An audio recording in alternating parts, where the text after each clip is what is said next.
Channel. இன்றைக்கி பார்த்திங்கன்னா திங்கக்கிழமையானமோ நம்ம டியூட்டிக்கும் போனோம். ஸோ அதனால் ஒரு சாம்பார் வைக்கலான்னு பார்த்தேன். சாம்பாரோட ரெசிபி ஆல்ரெடி நான் அப்லோட் பண்ணியிருப்பேன்.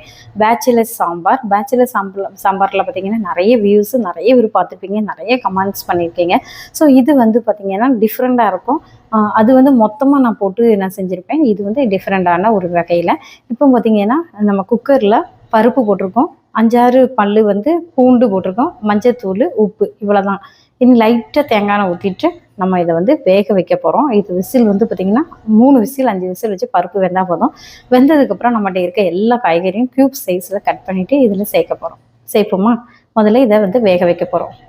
இப்போ பார்த்திங்கன்னா மூடி வச்சாச்சு. 5-6 விசில் வரட்டும், வந்ததுக்கப்புறம் பார்க்கலாம். இப்போ பார்த்திங்கன்னா விசில் வந்தாச்சு.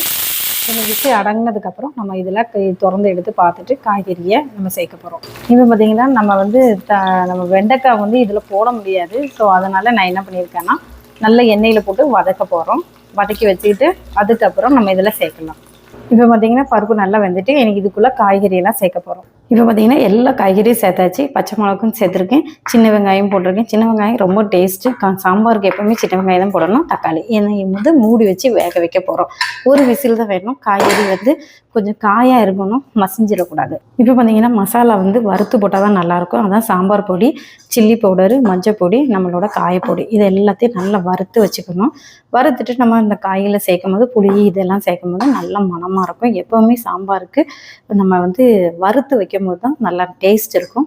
அதை நான் நோட் பண்ணி வச்சுக்கோங்க. இதில் மசாலா வறுத்தா தான் டேஸ்ட்டு, இல்லைன்னா டேஸ்ட் இல்லை. இப்போ பார்த்திங்கன்னா நல்லா வெந்தாச்சு. நம்ம எல்லாம் வதக்கி வச்சுருந்தோம்ல, அது பிறகு முருங்கைக்காய் வந்து வேக வச்சது தனியாக தான் வேக வச்சேன். ஏன்னா இதில் போட்டோன்னா நல்லா உடஞ்சிரும். இப்போ பார்த்திங்கன்னா காய்கறி எல்லாம் இந்த மாதிரி வரணும். இல்லட்டா ஒரு விசில் வந்தனால காய்கறி எல்லாம் நமக்கு தெரியுது. இப்போ 2-3 விசில் வச்சுருந்தாலும் இப்போ காய்கறி எல்லாம் மசிஞ்சிருக்கும். ஸோ இந்த டைமில் என்ன பண்ண போகிறேன் அப்படின்னா நம்மளோட மசாலா வறுத்து வச்ச மசாலாவை ஆட் பண்ண போகிறோம். இப்போ பார்த்திங்கன்னா நம்ம வந்து நான் மசாலா வறுத்தோம் பார்த்திங்களா, அதை புளி கரைசலில் போட்டு நல்லா கலக்கி நான் மிக்ஸ் பண்ணேன். இதில் உப்பு தேவையான அளவு இருக்கான்னு பார்த்தேன். காய் வந்து இப்படி இருக்கணும். இதுதான் கல்யாண வீட்டிலலாம் பார்த்திங்கன்னா இப்படி தான் தருவாங்க.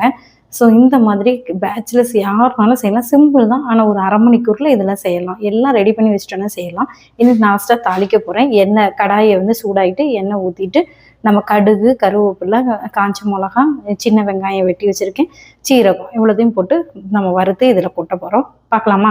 இப்போ நான் சொன்ன மாதிரி எண்ணெய், கடுகு, ஜீரகம், காஞ்ச மிளகா, கருவேப்பிலை, சின்ன வெங்காயம் இனி தாளித்து இதில் கொட்ட. இப்போ பார்த்திங்கன்னா சாம்பாரில் கொட்டியாச்சு. நம்ம சாம்பார் ரெடி. நல்ல லாஸ்ட்டாக என்ன பண்ணிக்கலாம், கொத்தமல்லி இலை தூவி இந்த மாதிரி பரிமாறும் போது சூப்பராக இருக்கும்.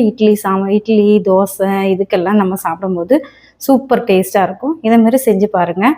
நான் இது வந்து வேறு ஒரு வீடியோஸோடு நான் உங்களை வந்து பார்க்குறேன். இது பேச்சுலர்ஸ்க்கு கண்டிப்பாக இது வந்து யூஸ்ஃபுல்லாக இருக்கும். நீங்கள் வந்து இதை ட்ரை பண்ணி பாருங்கள்.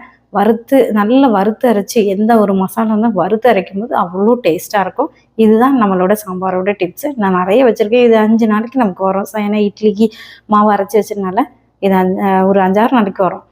இது சப்போஸ் பிள்ளைங்க எல்லாரும் எடுத்துட்டாங்கன்னா கண்டிப்பாக தீரும். நான் அப்படி தான் கொடுக்குறது. ஸோ நம்ம வந்து எல்லாத்துக்கும் ஷேர் பண்ணி இது நல்லா டேஸ்ட்டாக இருக்கும். எல்லாரும் சாப்பிடுங்க. சாப்பிட்டு பார்த்துட்டு பாருங்கள், அடிப்பொலியாக இருக்குன்னு சொல்லுவீங்க. நீங்களே கமெண்ட் பண்ணுங்கள். இது நல்ல டேஸ்ட்ஃபுல்லாக இருக்கும். வீடியோஸை பாருங்கள், கமெண்ட் பண்ணுங்கள். இன்னொரு வீடியோஸோடு உங்களை வந்து பார்க்க வரேன். Bye bye, take care.